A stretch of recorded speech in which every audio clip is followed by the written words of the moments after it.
তো এই যে আৰু এই নিবনুৱা যুৱকসকলৰ কাৰণে আমাক এটা ধৰ্মীয় মেৰুকৰণৰ ৰাজনীতিৰ পৰা আঁতৰি আমি উন্নয়ন প্ৰগতি আৰু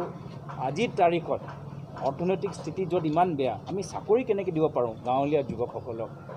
তাৰ বাবে এটা সঠিক চিন্তা কৰিবলৈ নতুন ৰাজনৈতিক দলকো আমি আহ্বান জনাওঁ। আপুনি এছ আই নিযুক্তি কেলেংকাৰীৰ কথা কৈছে পিকে দত্ত শেহতীয়াকৈ ধৰা পৰিছে ভাৰত নেপাল সীমান্তত পশ্চিমবংগত এইটো চব নাটক।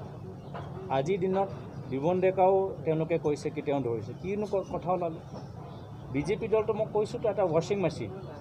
যিসকল কেলেংকাৰীৰ লগত জড়িত বিজেপি দলত সোমাই ৰক্ষণাবেক্ষণা পায় আৰু অলপ দিন পিছত তেওঁলোকেহে হিৰো হৈ যায়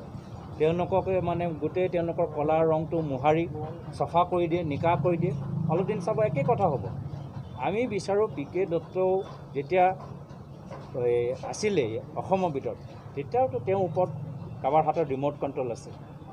সেই ৰিম'ট কণ্ট্ৰল থকা মানুহজন আমি বিচাৰোঁ। আৰু পিকে দত্ত কোন বিভাগ পিকে দত্ত প্ৰাক্তন ডিআইজি গৃহ বিভাগৰ সেই গোটেই এই কেলেংকাৰীৰ লগত ৰিম'ট কণ্ট্ৰলটো কাৰ হাতত আছে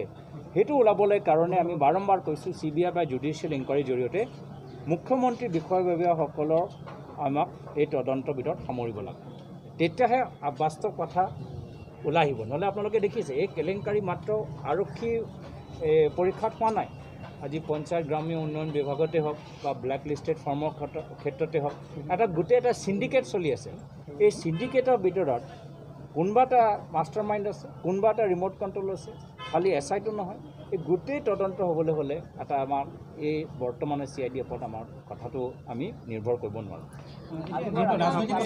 আজমল ডাঙৰীয়া গগৈ আজমল ডাঙৰীয়া কৈছে যে